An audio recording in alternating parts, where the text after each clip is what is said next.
சோறு கொண்டு போற பிள்ளை அந்த சும்மா அடை இறக்கு. ஊட்டி விட வேணுமே இந்த அத்தை மக உனக்கு. சிறப்பு சிறப்பு, அருமையான எதிர்பார்ட்டு. செருப்பு செருப்பு செருப்பு இப்போ பிய்ய போகுது. லட்சுமி அக்காவை சீக்கிரம் கூப்பிடு. என் மாமியார்கிட்ட நானே துணி துவைக்க போகிறேன் ஆற்றுக்குன்னு சொல்லி அவ்வளோ துணியை அள்ளிட்டு வந்திருக்கேன். அது மனசு மாதிரி நீ போக வேண்டான்னு வந்து என்ன கையோட இழுத்துட்டு போகிறதுக்குள்ளே லட்சுமி அக்காவை கூப்பிடு. சீக்கிரம் ஆற்றுக்கு போகலாம். லட்சு லட்சு, தாந்தா இழுத்து வச்சு இதை வாரேன். என்ன வீட்டுக்குள்ள என்ன பண்ணிட்டு கிடக்குது இந்த லட்சு? அதுக்குள்ளேயுமா வந்துட்டாலுவே? சரி, காலையிலேயும் ஒன்றும் சாப்பிடலையே, கொஞ்சோண்டு எடுத்துகிட்டு போனால் 10 மணி போல் தின்னு கடலான்னு தான் சோறு எடுத்து வச்சிருக்கேன். இவ்வளோ எல்லாரும் வந்துட்டாலுவோ போலியே அதுக்குள்ள. என்ன லட்சு, கையில் கூடையும் கிடையுமா வாரிய? கூடைக்குள்ளேயும் துணியா? இல்லைடா இழுச்ச வச்சு கொஞ்சம் சோறு எடுத்து வச்சிருக்கேன். காலையில் தக்காளி சோறு தான் கிண்டி அவளுக்கு பள்ளிக்கூடத்துக்கு கொடுத்து விட்டேன். அதான் கிண்டின சோறு கொஞ்சம் மீதி இருந்தது, அதெல்லாம் வாடிக்கையில் போட்டு எடுத்து வச்சிருக்கேன். அங்கே போனேன்னா துணி கிளிலாம் துவைச்சிட்டு காய போட்டுட்டு கொஞ்சம் நேரம் உட்காந்துருக்கலாம் பத்தியா, அப்போ வாயில் அள்ளி போடலான்னு தான். சூப்பர் லட்சு, இதெல்லாம் எங்களுக்கு தோணலையே. எப்படி தோணும் பெரிய பொண்ணு? உனக்கு தான் உங்கள் மாமியார் உன்னையும் வெளியே விடுறதே பெரிய விஷயம். நீயே தப்பிச்சேன் பொழைச்சேன்னு வெளியே ஓடி வந்திருப்ப. இதில் எங்கே நீ சோத்து முட்டையெல்லாம் கட்டிட்டு வரது? ஆமாம், நீ சொன்னது என்னமோ வாஸ்தவம் தான். இல்லை, நீங்கள் 2 பேரும் தான் வந்திருக்கீங்களாக்கும். என்ன எங்கே சரசு உமாலாம் ஒன்றும் ஒருத்தையும் வரல? லட்சுமிக்கோ, நான் வந்துட்டேன். அப்போனா இன்னும் இந்த உமா குந்தானியை தான் காணுமா? அவன் வீட்டில் என்ன பண்ணுறா? இட்லிலாம் அவிச்சு தின்னுட்டு பொறுமையாக ஒரு வேளா இருக்கும். சரி, அப்போ நம்ம போவோம். அட இழிச்ச வாச்சிலாம் குடலாம் எடுத்துகிட்டு வரல. ஐயா, நான் குடம் எடுத்துகிட்டு வர மறந்துட்டேனே. ஆமாம், நீங்கள் தானே ஊற்று தண்ணி பிடிக்கணும். நீ அதான் கையோட குடம் எடுத்துகிட்டு வந்தேன். எனக்கு பெருசாக துணி துவைக்க வேண்டிய வேலை இல்லை. ஏன்னா எங்கள் வீட்டுக்காருக்கும் எனக்கும் பெருசாக நிறைய துணிலாம் கிடையாது. 2 துணி அந்த உப்பு தண்ணியிலே நான் துவைச்சி போட்டுருவேன். அதனால தான் சரி, குடிக்க மட்டும் தண்ணி நல்ல தண்ணி வேணுமான்ட்டு எடுத்துகிட்டு வந்தேன் இந்த குடத்தை. ஐயா ஆமாம், நான் கூட மறந்து போயிட்டேன்னா குடத்தை. இரு, நான் எடுத்துகிட்டு ஓடியாரேன் குடத்தை. லட்சுமியக்கோ, அப்போ எனக்கு ஒரு குடம் சேர்த்து எடுத்துகிட்டு வாங்கக்கோ. நான் எனக்கும் வீட்டுக்கு ஒரு குடம் பிடிச்சிட்டு வந்துக்கிட்டே. நான் இனிமேல் வீட்டுக்கு போய் கதவெல்லாம் திறந்து எடுத்துகிட்டு வரேன். நேராக இருக்கோ? சரி சரசு, வீட்டில் அவ்வளோ வெறுங்குடமாக தான் கிடக்கு. நான் எடுத்துகிட்டு வரேன் உனக்கு. இரு, சீக்கிரம் எடுத்துகிட்டு ஓடியாங்க. அதுக்குள்ளே இந்த உமா குந்தானி வராளான்னு பார்ப்போம். சரசக்கா, என்ன நீங்களும் கையில் கூடையோட வந்திருக்கிய? கையில் என்னது சாப்பாடா? ஆமாம் இழிச்சு வச்சு, எப்படி கண்டுபிடிச்சா? நம்ம லட்சுமம் கையில் கூடையோட இருந்துச்சு. அதான் அதுக்கிட்ட என்னன்னு கேட்டால் அதுவும் தக்காளி சோறு கிண்டி வச்சிருக்கேன் நிச்சு. இன்னைக்கு நல்லா வேட்டை தான். ஆற்றுக்கு போன உடனே சாப்பாடை சாப்பிட வேண்டியது தான். உனக்கு இதானே வேலை? அடையப்பா, இந்த அம்மாலாம் சாப்பிட மாட்டாவே. இந்தா உமா வந்துட்டா. நல்ல வேலை இவ்வளோ போகல, இங்கதான் நிற்காளுவேன். எங்கே ஆற்றுக்கு போயிட்டாள்வளோ நம்மளை விட்டுட்டுன்னு நினச்சேன். எல்லாம் உமா வர்ற நேரமாலாம் இது? உனக்காண்டி எவ்வளோ நேரம் காத்து கிடக்குது? எல்லாம் இழிச்ச வச்சு ரொம்ப பண்ணாத, கொஞ்சம் லேட் ஆயிடுச்சு. அதுக்குன்னு ரொம்ப பேசாத. சரி, அதெல்லாம் இருக்கட்டும்மா. இது என்ன கையில் அழுக்கு துணியெல்லாம் இப்படி அள்ளிக்கிட்டு வந்துட்டு அக்களுக்குள்ளே வச்சுக்கிட்டு? எல்லாம் பெரிய பொண்ணு, சும்மா இருளா கிண்டல் பண்ணாத. நானே அவசரமாக அவ்வளோ துணியும் ஒவ்வொரு இடத்துல கடந்ததெல்லாம் பறக்கிட்டு ஓடி வந்திருக்கேன். நேரம் ஆகி போச்சுன்னு. அதுக்குன்னு உமாளுக்கு ஒரு கம்பு பை கூடவா கிடைக்கல? அதானே, ஒரு கம்பு பைக்குள்ள அள்ளி வச்சுக்கிட்டு வந்தால் கொஞ்சம் நல்லா இருக்கும். இப்படியா தெருவா அள்ளிக்கிட்டு வருவா? ஆமாம், இவ்வளோ அழுக்கு துணியை தலையில் வச்சுருக்கிறதுலாம் அவமானமாகவும் அசிங்கமாகவும் தெரியாது. நம்ம கையில் அள்ளிட்டு வர்றது தான் இவ்வளோக்கு அசிங்கமாக இருக்கும். உமா, துணி வெளுக்கிறவங்க மாதிரி பக்காவாக இருக்க, அதனால் நல்லா தான் இருக்குது. அப்படியே கொண்டு வா. இழிச்ச வச்சு அடி வெளுத்து விடுவேன் பார்த்துக்க, அமைதியாக இருந்துரு. இந்த லட்சுமி அக்கா இங்கே குடத்தை எடுத்துகிட்டு வரேன்னு சொல்லி போனையே, இன்னும் காணோம். உமா வந்துட்டாலும்? ஆமாம் வந்துட்டா, கிளம்பலாமா? போகலாம் இழிச்ச வச்சு. நீ ஒரு குடம் தானே கையில் வச்சிருக்கா? இந்த 2 குடத்தையும் சேர்த்து நீயே வச்சுக்க. கொண்டாங்க. வேற நான் தலையில் கூடையும் வைக்கணும், கையில் கூடையும் வைக்கணும் பத்தியா? 2ஐயும் சமக்கணும். அதான் உங்ககிட்ட தாரேன். தப்பா நினச்சிக்கிடாத இழிச்ச வச்சு. ஐயா கொடுங்க, ரொம்ப பண்ணுவிய. சரி, எல்லாம் வாங்க, சீக்கிரம் போவோம் ஆத்துக்கு. ஆத்தங்கர ஓரத்தில் ஒரு அத்தி மரம் இருக்கு. அத்தி மரம் பக்கத்தில் ஒரு புளிய மரம் இருக்கு. அந்த புளிய மரம் பக்கத்தில் ஒரு பானை மரம் இருக்கு. ஏலா, இதெல்லாம் என்ன பாட்டுன்னு நீங்களே பாடிக்கிட்டு வாரிய? யாரும் போக வேண்டாமா லட்சு? லட்சு, நீங்களும் வேணா ஏதாவது ஒன்று எடுத்து விடுங்க அடுத்த லைன். அந்த ஒத்த பனை மரத்துல தான் ஒரு பேய் ஒன்று இருக்கு. என்னது பேயா? ஆமா, நீங்களும் தானே அடுத்து பாட சொன்னீங்க. அதான் பனைமரம் ஒத்த பனைமரம் இருந்துச்சுன்னா அதில் பேய் இருக்குன்னு சொல்லுவாங்க.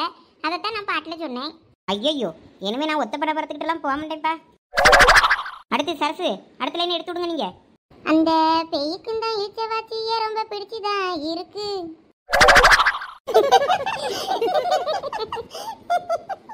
சரசு, சும்மா இருக்க முடியல. ஆமா, நீ தானே அடுத்த லைன் பாட சொன்னா. இனிமே ஒருத்தர் ஒன்றும் பாடாண்டா, அதான் ஆத்தங்கரையே வந்தாச்சே. இனிமே யாராவது பாடுனியே வாயிலே பிளேடு போட்டுருவேன். அம்மா 9 மணிக்கே என்ன வெயிலா இருக்கு என்ன? ஆமாக்கா, பத்திலா உச்சி வெயில் மாதிரி இருக்கு. ஏதோ மதியம் 12 மணி மாதிரி. அட, ஆற்றுல நிறைய தண்ணி ஓடுது, ஒன்றும் பிரச்சனை இல்லை. நல்லா ஜாலியாக குளிக்கலாம். அதுக்கு முன்னாடி நான் அங்கே ஓரமாக எல்லாத்தையும் இறக்கி வச்சுட்டு வருவோம். சரி, ஆளுக்கு ஒரு இடமா பார்த்து உட்காந்து துணியை துவைக்க ஆரம்பிங்க. துவைச்சி காய போட்டுட்டு உட்காந்து சாப்பிடுவோம். லட்சுமி அக்கா, ஆளுக்கு ஒரு இடத்துக்கு எங்கே போகிறது? இந்தா இதில் 3-4 பேரும் உட்காந்து அப்படியே துவைப்போம். லட்சு, இதில் உட்காந்து 4 பேரும் சோப்பு போட்டேன்னு வைங்க துணிக்கு. அப்படியே மறையாதான் போவோம். அதுக்கப்புறம் ஆறு ஆறா இருக்காது. அப்பனா என்ன பண்றது பெரிய பொண்ணு? ரெண்டு ரெண்டு பேராக துவைப்போம். ஒருத்தர் துணியை துவைக்கும் போது இன்னொருத்தர் அலசுவோம். அதே போல் இன்னொருத்தருக்கும் ஒருத்தர் துவைக்கும் போது இன்னொருத்தர் அலசட்டும். அதை அடுத்த ஆள் அலசி முடிச்சு காய போட்டுட்டு அடுத்து மறுபடியும் 2 பேருக்கு மறுபடியும் அதே மாதிரி பண்ணுவோம். ஆமா லட்சு, இதுவும் நல்ல ஐடியா தான். சரி, அப்ப நீங்க 4 பேரும் மாத்தி மாத்தி அவிய துணியை துவைச்சிட்டு கடங்க. நான் போய் ஊத்து கிள்ளி பார்க்கேன். தண்ணி பிடிக்கணும்ல? ஆமா இழிச்ச வச்சி, நல்லா தண்ணி பக்கத்துலயே அந்த சைடுல கிள்ளு, சரியா? அப்பதான் நல்லா தெளிஞ்சு நல்ல தண்ணியா வரும். சரி லட்சு. எட்டி நிலிச்சு வச்சு கொஞ்சம் நெல்லு. என்னடா பெரிய பொண்ணு? நீயும் இங்கே இரு. துணியெல்லாம் துவைச்சி காய போட்ட அப்புறமா நம்ம சும்மா தானே இருப்போம். அப்போ போய் சேர்ந்து எல்லாரும் கிள்ளிக்கிடலாம். இல்லடா பெரிய பொண்ணு, இப்ப தோண்டி வச்சோன்னு ஏன் தண்ணி நல்லா பெருவி நல்லா நிறைய நிற்கும். நம்ம அதுக்கப்புறம் தெரிஞ்சாப்புல மோந்துக்கிட்டு ஒவ்வொரு குடமும் மோக்க ஈஸியா இருக்கும். அப்புறம் எல்லாரும் சேர்ந்து போய் மறுபடியும் கிள்ளிட்டு நின்னோன்னு வைக்கி, நேரம் ஆயிரும். அப்புறம் தண்ணி ஊறணும், ஊறினப்புறம் தெளியணும், தெளிஞ்சப்புறம் குடத்துல மோக்கணும், ரொம்ப நேரம் ஆகும். ஆமா பெரிய பொண்ணு, இழிச்ச வச்சு சொல்றது சரிதான். அவ போய் ஃபர்ஸ்ட் தோண்டி பார்க்கட்டும், தண்ணி பெருகுதான்னு பார்ப்போம். சரி, அப்போ நான் கொஞ்சம் தோண்டி பார்க்க ஆசைப்பட்டேன். ஏன்னா தண்ணி ஊறுறத பார்க்க எனக்கு ரொம்ப பிடிக்கும். அது தண்ணி பெருகும்போது அழகா இருக்கும்ல, அதை பார்க்கலான்னு பார்த்தேன். சரி பெரிய பொண்ணு, அப்பனா வேணா நீ போ, போயிட்டு கிள்ளிட்டு தோண்டி போட்டுட்டு வாங்க. தெரிஞ்சப்புறம் நம்ம தண்ணியை ஊறி இருக்கும்ல, அதுக்கப்புறம் போய் நம்ம மோந்துக்கிடலாம் எல்லாம். அப்போனா சரசக்கா ஒத்தையில துணியை துவைச்சிட்டடப்பா அவளை. போனோன்னா போயிட்டு வா பெரிய பொண்ணு. பரவாயில்ல, என் துணி கொஞ்சம் தானே இருக்கு, நான் துவைச்சி அலசிக்கிடுவேன். ஒத்தையில செஞ்சுக்கிடுவேன். உனக்கு நீ துவைக்கும் போது நான் உனக்கு அலசி தரேன். சரசக்கோ தப்பா நினச்சிக்கிடாதீங்க. நான் எனக்கு இது ரொம்ப பிடிக்கும் பார்த்துக்கிடுங்க. அதனால தான் நான் போகிறேங்க. லட்சுமி அக்கா, அதுக்கு எல்லாருமே போயிட்டு வந்துடலாம். துணி தானே இதுல தான் கிடக்கட்டும். வந்து எல்லாம் சேர்ந்து அப்புறம் துவைச்சிக்கிடலாம். நம்மளும் தோண்டி போட்டுட்டு வருவோம். அதுவும் சரிதான். அப்போ ஏன்னா ஒரு 2-3 பள்ளம் தோண்டி போட்டேன்னு வையி, 4 குடம் இருக்கு பத்தியா, ஆளுக்கு ஒரு இதில் மோந்துக்கிடலாம்ல. சரி அப்போ வாங்க. சரசு, அப்போ நீயும் வா, நம்ம போயிட்டு ஊத்துக்கு கிள்ளி போட்டுட்டு வருவோம். சரிக்கா வாங்க. அப்போ ஜாலி ஜாலி ஊத்துக்குள்ள போகிறோம். பாத்தீங்களா தண்ணி எப்படி ஓடுதுன்னு? பார்க்கவே அழகா இருக்குல்ல? ஆமா லட்சு, அப்ப இங்கனே பள்ளம் தோண்டிடுவோமா? தண்ணி நிறைய ஓடுதுல்ல. நீங்க தண்ணி இருக்க இடத்துல தானே பள்ளம் தோண்ட சொன்னீங்க. இல்ல உமா, எங்கன தோண்ட சொல்லியா? நம்ம நிக்கிற இடத்துலயா? ஆமா, இந்த இடம் தானே தண்ணிக்கு பக்கத்துல இருக்கு. கேவலப்பட்டு போச்சு போ. ஏன் லட்சு, அவ கரெக்டா தானே சொல்றா. நீங்க சொன்ன இடத்துல தானே தோண்டுவோங்க. ஏன்னா 2 நிமிஷத்துல லட்சுமி அங்கே இடிஞ்சு உள்ள விழுந்தாலும் ஒன்றும் ஆச்சரியப்படுறதுக்கு இல்லை. ஒட்டுல போய் இப்படி நிற்குது குந்தாணி. ஐயா ஆமா, ஆத்து மண்ணே பொதன்னு இருக்கும். இதில் இவைய ஒட்டுல போய் ஒய்யாரமாக நிற்காவ. இருக்க வெயிட்டுக்கு மண்ணு சரிஞ்சிச்சின்னு வைங்க, தண்ணிக்குள்ளே தான் விழுந்து கிடப்பிய. அப்புறம் உங்களெல்லாம் தூக்க இயலாது. தூரவாங்க. லட்சு சொல்லுங்க, இங்கன கிள்ளுவோமா வேண்டாமா? ஏலா உமா, இங்கனெல்லாம் கிள்ளாவாது. வா வேற இடத்துக்கு போவோம். அப்புறம் என்னத்துக்கு இங்கன நிக்கிய? வாங்க. நான் இந்த இடத்துல நின்று பார்க்க நல்லா இருக்கேன்னு பார்த்துக்கிட்டு நின்னேன். சரி வாங்க. லட்சு, இந்த இடம் கூட நல்லா இருக்கு. நிறைய செடிலாம் இருக்கு பாருங்க. ஏலா, தண்ணி பக்கத்துல தானே கிள்ளணும்னு சொன்னேன். அதான் பக்கத்துலேயே தண்ணி இந்த ஓடுதே. இந்த மண்ணுலலாம் கிள்ளுனா தண்ணி நல்லா இருக்காது. நல்லா ஆத்து மண்ணா, நல்லா தெளிஞ்ச மண்ணா இருக்கணும். நல்ல மண்ணா அங்கன கிள்ளுனாதான் நல்லா இருக்கும். வாங்க. அட என்ன இழிச்ச வச்சு, இந்த பொம்பளை நம்ம என்ன சொன்னாலும் கேட்ட போடுது. வா வா பாப்போம். இந்த இடம் கரெக்டா இருக்கும். எல்லாம் ஓடியாங்க. ஆமா, இந்த இடத்துல கொஞ்சம் தோண்டலாம். பத்தியிலாக்கோ? ஆமா சரசு, பக்கத்துலேயே தண்ணி வேற ஓடுதா. இந்த இடம் கரெக்டா இருக்கும். இதுல தோண்டி போட்டுட்டு போவோம். தண்ணி ஊறிச்சுன்னா மோந்துட்டு போவோம் வீட்டுக்கு. கிணையா, கிணை தோண்டுனா எப்படி தண்ணி வரும்? ஏட்டி பைத்தியம் பிடிச்ச பன்னிக்குட்டி, வேற இங்கன தோண்டுனா தண்ணி வராம வேற பெட்ரோலா வரும். இல்லலா பெரிய பொண்ணு, நான் எத்தனை இடமோ காட்டினேன். அதுலலாம் லட்சுமி அக்கா தண்ணி வராதுன்னுட்டாவ. இந்த இடத்துல மட்டும் தண்ணி வரேன்னு சொல்றாவ. அதை எப்படி நம்புறது? பெரிய அளவை சொன்னா ஏதாவது ஒரு அர்த்தம் இருக்கும். தோண்டுவோம், இதுல தோண்டி பார்ப்போமே என்னதான் வருதுன்னு. உமா, எனக்கு தெரியும் உமா, நான் எத்தனை ஊத்துக்கிள்ளி இருப்பேன் இதுக்கு முன்னாடி. ஆமா உமா, 100 நாள் வேலைக்கு போற மாதிரி லட்சுமி அக்கா அப்பெல்லாம் மம்பட்டி தூக்கிட்டு ஒரே இப்படிதான் அலைவாகலாம். என்ன லட்சு, என்னைய அப்படி பாக்குறிய? ஏலா, என்னை கிண்டலா பண்ணியா? கிண்டலும் பண்ணல சுண்டலும் பண்ணல, அவளுக்கு தெளிவா சொல்லிக்கிட்டு இருக்கேன். லட்சு சொன்னா எல்லாம் கரெக்டா தான் இருக்கும். லட்சு சொல்றத கேளுங்கன்னு சொல்லிக்கிட்டு இருக்கேன். இதுல என்ன கிண்டல் பண்றது இருக்கு சொல்லுங்க? சரி வாங்க, எல்லாம் தோண்டுவோம். ஏலா, நானும் மறந்துட்டேன் பாரா.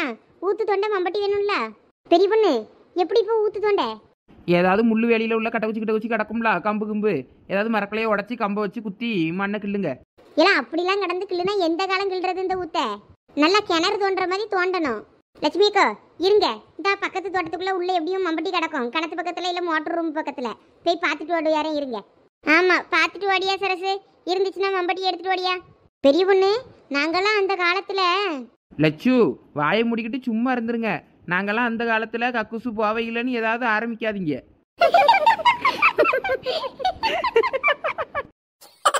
இந்த காலத்து பிள்ளைகள் வட்டெல்லாம் பேச ஆகாதம்மா.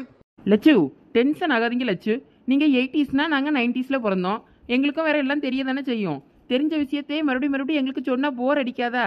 தெரியாத 2K கிட்ஸ் பிள்ளைகள்கிட்ட சொன்னாலும் பரவாயில்ல. ஆ அதுவும் சரிதான். லட்சுமிக்கா வந்தாங்க மம்பட்டி. ஏய் தொட்டதெல்லாம் தூள் பறக்குது மம்பட்டியா அட மம்பட்டியா. ஏய் மலையூர் நட்டாம மனச காட்டு கூட்டாம உன்னை போல யாரும் இல்ல மாமா. தஞ்சாவூர் ரசாவே தாராளமா வந்தாக என் மனசுக்குள்ள எவனும் இல்ல ஆமா. தொட்டதெல்லாம் தூள் பறக்குது மம்பட்டியா அட மம்பட்டியா. எட்டுத்துக்கு கொடி பறக்குது மம்பட்டியா அட மம்பட்டியா மம்பட்டியா. சரசக்கோ கொஞ்சம் இந்த மம்பட்டியை கொடுங்க. இன்னைக்கு நான் 2 பேரும் மண்டையை பொழக்காம விட மாட்டேன். அட சும்மா இரு பெரிய பொண்ணு. அவ்வளோதான் பைத்தியக்காரி மாதிரி பண்ணிக்கிட்டு இருக்காள்வன்னா நீ அதுக்கு மேலே பண்ணுறிய. அப்போனா இப்போ நீங்கள் மம்பட்டியே தர மாட்டியே அதானே? நான் தர மாட்டேன் மம்பட்டிய. இப்போ என்ன 10 கையில் கல் கூட கிடைக்க மாட்டேங்குதே. போஸா கொடுக்கிய போஸு இருவாரு. பெரிய பொண்ணு அந்த ஆத்தோட போய் சேருங்க. இல்ல பெரிய பொண்ணு என்ன இப்படி மிதிச்சு தண்ணிக்குள்ள தள்ளி விட்டுட்டா? போய் சேரட்டும் எந்தல இரண்டும். ஒரு மம்பட்டி எடுத்துட்டு வந்தது குத்தமா? அதுக்கு மம்பட்டியான்னு அந்த ஆட்டம் அடியாளுவே 2 பேரும். இல்ல பெரிய பொண்ணு நீ தானே எப்பயும் கூட்டி சேர்ந்து ஆடுவா. இன்னைக்கு உன்னைய கூட சேர்த்துக்கலன்னா தான் தூக்கி எட்டி மிதிச்சிட்டியோ? இல்லை சரசக்கோ கொஞ்சம் கடுப்பாயிட்டே பார்த்துக்கிடுங்க. யாரா பெரிய பொண்ணு? யார் கல்யாணம் வந்தாலும் இந்த பாட்டுக்கு தான் ஆடியாவ. ஒரே ஃபோனில் இதுதான் வருது, எரிச்சலாக வருது. அதான் அந்த கடுப்பில் இந்த 2 எட்டி மிதிச்சு விட்டுட்டேன். அதில் போய் சேர்ந்துருக்கோன்னு நினைக்கேன். திரும்பி வந்துருவாளோலாக்கோ? ஏம்மா அங்க பாரு பியாதியில போறவா என்னானு மிதிச்சு தள்ளிட்டாமா. எல்லாம் நீங்கள் 2 பேரும் என்ன சாவலையா? நாங்க செத்தா உனக்கு அவ்வளவு சந்தோஷம் என்ன? சரி சரி வாங்க விளாடாம ஊற்ற சீக்கிரம் கிள்ளிட்டு போய் துணியை துவைக்க போவோம். ஏம்மா என்னாலலாம் ஒன்றும் பண்ண முடியாதம்மா. நான் இதில் உட்காரியேன். நீங்கள் ஊத்த கிள்ளுவியலோ ஆத்த கிள்ளுவியலோ என்னத்தையாவது கிள்ளுங்க சீக்கிரம். லட்சு ஊத்துக்கு மண்ணு கிள்ளுவோம்ல, அதில் ஒரு குழியை தோண்டி இவ்வளோ முக்கி வச்சுட்டு போயிடுவோம். ஐயே இவ்வளோ செஞ்சாலும் செய்வாளுவே. பேசாட்டிக்கு இவ்வளோ கூட நம்மளும் கிள்ளுவோம். இல்லாட்டின்னா அவ்வளோ ஒரு மண்ணுக்குள்ளே தோண்டி முக்கிட்டு போயிடுவாளுவே. பெரிய பொண்ணு நானே எல்லாத்தையும் தோண்டியம்மா. நீ செஞ்சாலும் செய்வ. ஒரு குழியை தோண்டி என்னையும் முக்கிட்டு போயிட்டேன்னா என் பிள்ளைக்கும் புருஷனுக்கும் வேற ஒரு பொண்டாட்டியை தேடி அவர் போயிடுவார். வேற நான் தான் அங்கே மண்ணுக்குள்ளே கிடக்கணும். சரசு வா நம்ம போய் தோண்டுவோம். இவ்வளோ இப்படிதான் விளாடிக்கிட்டே நிற்பாளுவேன். சரசு இந்த இடத்துல தோண்டு. சரிக்கோ. அட ஊத்து கிள்ளிருச்சு சரசு. தண்ணி பெருகுதா பாரு சரசு. ஆமாக்கோ இப்போதான் தண்ணி லேசா லேசா பெருகுது பாருங்க. சைடு வழியாக பெருவிட்டு வருது. தண்ணி பெருகுதா? அப்போ தண்ணி பெருகுனா இந்த இடத்துல இன்னும் 2-3 குழி கிள்ளணும்னு வையி. நம்ம வீட்டுக்கு போகும்போது தண்ணி நல்லா நிறைய பெருவி இருக்கும். குடத்துல தெளிஞ்சாப்புல பிடிச்சிட்டு போயிடலாம். இன்னும் 2 ஊற்று கிள்ளணுமாக்கா இல்லைன்னா இன்னும் 1 ஊற்று கிள்ளினா போதுமா? இந்த ஊத்துலேயே நிறைய தண்ணி பெருகுது. ஏன்னா ஒரே ஒரு ஊற்று மட்டும் கிள்ளுவோம். சரிக்கோ. ஊத்தெல்லாம் கிள்ளியாச்சு போலையே. லட்சுமி அக்கா இன்னொரு ஊற்றும் கிள்ளிட்டேன். சரி சரசு. சரி வாங்கப்போ இனிமே போய் துணியை துவைச்சிட்டு வருவோம். வந்து தண்ணி பிடிச்சிட்டு போகலாம். லட்சு தண்ணி பெருகுனாலும் அழுக்கு கலரில் தானே இருக்கும். எப்போ தெளியும்? ரொம்ப நேரம் ஆகுமோ? ஃபஸ்ட்டு அப்படி தான் இருக்கும். அதுக்கப்புறம் நல்லா உடனே தெளிஞ்சிடும். தண்ணி அருமையாக இருக்கும் பார்த்துக்க. நல்லா தேனு மாதிரி இருக்கும். குடிக்க குடிக்க தாகம் அப்படி எடுத்துக்கிட்டே இருக்கும். குடிச்சிக்கிட்டே இருக்கலாம் போல இருக்கும். ஆமாம் நானும் முன்னாடி குடிச்சிருக்கேன். ஆனால் நம்ம வீட்டில் குடிக்கிற தண்ணி மாதிரி இது இருக்காது பத்திலா. நம்ம துணி துவைச்சிட்டு வர்றதுக்குள்ளே அந்த பள்ளம் ஃபுல்லாக நிரம்பி வழிஞ்சாலும் ஆச்சரியப்படுறதுக்குள்ள நல்லா தண்ணி பெருவிரஞ்சிக்கிறோம். ஆமாம் அதுக்கு தான் தண்ணி ஓடுற இடத்துல கிள்றது. ஆமாம் அதை எப்படி மோக்குறது? அதுக்கு நாங்கள் ஒரு சரட்டகப்பை வச்சுருப்போம். லாங்கா நல்லா பெரிய கைப்பிடியாக இருக்கும். உள்ளே விட்டு அப்படியே மோந்து மோந்து குடத்துல ஊற்றுவோம். நல்லா தெளிஞ்சாப்புல மோக்கலாம். அந்த சரட்டகப்பை நம்ம கொண்டு வரலையே. எப்படி மோக்குறது அப்போ நான் குடத்துக்குள்ளே எடுத்து போட்டிருக்கேன். தண்ணி மோக்கும் போது காட்டியேன். தண்ணி மோக்க மோக்க பெருவிக்கிட்டே இருக்கும்ல. ஆமாம் கிட்டத்தட்ட கிணறு மாதிரி தான் அதுவும். சரி இனிமே அவ்வளோ ஒரு துணியை போய் துவைங்க. நான் தண்ணிக்குள்ளே போய் குதிச்சு ஆட்டம் போட போகிறேன். உமா என் துணியை முதல் நான் சோப்பு போடியேன். நீ அலசு. அப்புறம் 2 பேரும் காய போட்டுட்டு அப்புறம் உன் துணியை துவைப்போம். சரி லட்சு. பெரிய பொண்ணு உன் துணிக்கு முதல் சோப்பு போட்டுக்கிடுவோமா? சரிக்கோ. என் துணி தான் நிறையா இருக்குது. இதை துவைச்சி காய போட்டுட்டேன்னா அது ஒரு பக்கம் காஞ்சிக்கிட்டு இருக்கும். அதுக்கப்புறம் உங்கள் துணியை துவைச்சிக்கிடலாம். நான் ஃபஸ்ட்டு சோப்பு பொடியேன், நீங்கள் அலசி தாங்க. சரி பெரிய பொண்ணு.